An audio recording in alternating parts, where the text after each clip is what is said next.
Yes, Kenya. Tamu sana, yes.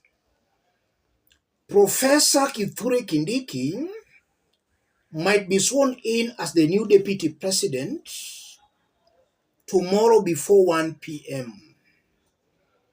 I'm saying that because the conservatory orders that blocked his swearing in expires today, midnight.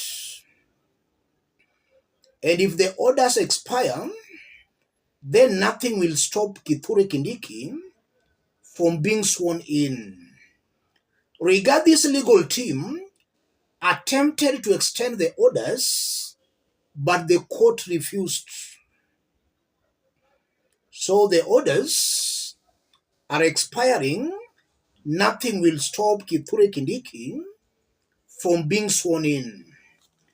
Let's listen to this before we continue. My Lords, Your Ladyship, there's one urgent issue that I would like to draw the attention of this Honorable Court to before the court rises. Lord, in petition 565, there were conservatory orders granted by your brother, Mr. Justice Chacha Mwita, on the 18th of October. But they expire today at midnight. My Lords, the purpose of the conservatory orders were to preserve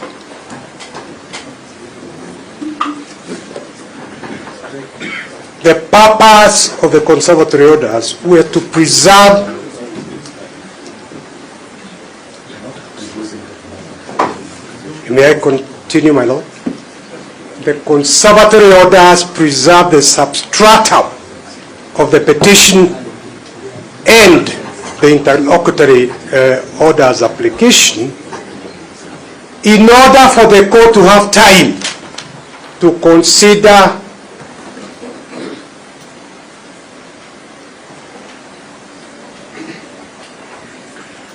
Yes, please.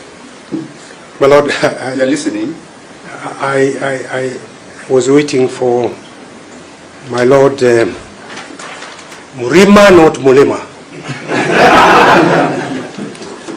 to preserve the substratum, to accord the court time to hear submissions on the weighty issues of law of the Constitution. So my plea is that you extend those orders because they were to expire tonight. Any response? No. Can we get one response only? Just one response. My Lord, very briefly. In relation to the question of the conservatory orders, the court will remember that we also filed an application and a certificate of urgency on the question of conservatory orders. If at all it is now their changed position that the issue as to whether they can be extended or not should be brought before the bench, we are willing, ready, and able to argue it right now.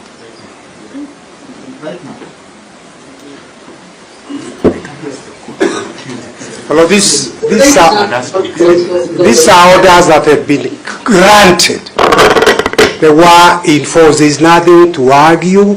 We have not come to the applications.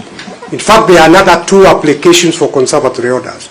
And I assume that the application by the Attorney General, the Senate, and by the National Assembly for the discharge of the conservatory orders will be heard together with these other 2 applications. No. I am addressing the court, not the bar. My lords, if this court is bad for something, it is bad for everything. Until you have ruled on your own suitability to hear the matter, you cannot address any substance. You are right, Professor Githu. We meet you tomorrow at 1 p.m. for the ruling. Thank you. If you are watching us but you have not yet subscribed, subscribe, give the video a like. Let's proceed.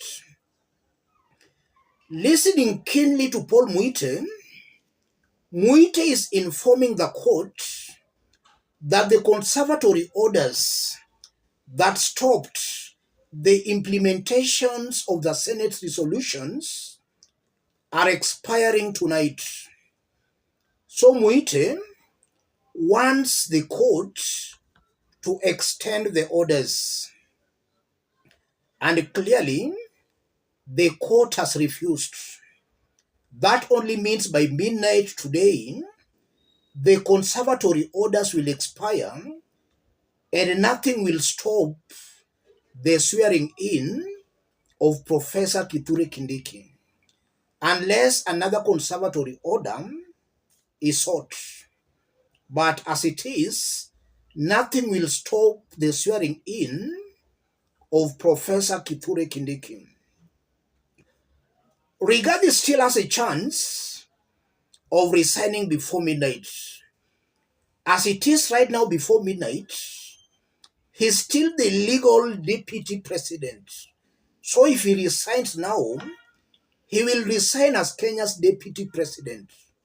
That means he will go home as a deputy president who has resigned, not a deputy president who was impeached. So Rigath's only option before midnight is to resign. If he resigns, maybe can leave to contest in the subsequent presidential elections or those coming elections. If he waits for the conservatory order to expire, then he'll remain an impeached deputy president. That will block him from contesting for any seat for the next 10 years. He can't contest, he can't hold any public office. So Rigathi has to resign before midnight. Does it mean Rigathi Gachagwa's lawyers never knew all this? Why did they waste a lot of time bringing so many applications while they knew the conservatory order was expiring today? Just as I've been saying here, this Rigathi Gachagwa's legal team, if you look at them, they are just there to make money. They don't care about Rigathi Gachagua because in the first place, they ought to have advised him to resign before his impeachment. It was very clear the Senate and the National Assembly, those two houses of parliament, were going to impeach Rigathi Gachagua. How comes his legal team, knowing fully the consequences, they never advised Rigathi Gachagua to resign? And even right now, they ought to advise Rigathi to use this window to resign. If he fails to resign by midnight today, Kithure will be sworn in tomorrow. Rigathi will go home as an impeached deputy president. It's done and dusted.